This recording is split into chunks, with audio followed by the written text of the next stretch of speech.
Yo, Chana is literally we preparing for her. Oh my God, guys. Let me show you her new home.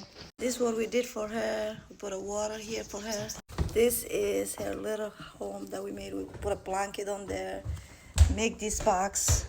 We covered it on the top so we could like help her out, assist her when the babies are here. And yeah, I cannot wait, guys. She already like this area that we built it for her. My baby's gonna have her kittens. Wow. They are so cute. I cannot believe Gemma is this calm. Because normally she'd be fighting and hissing and doing all of that extra.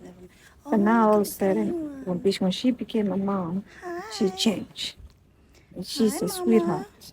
She even letting us touch the babies, hold the babies, and she's not going too crazy. Wow. Motherhood changed her. This is so cute.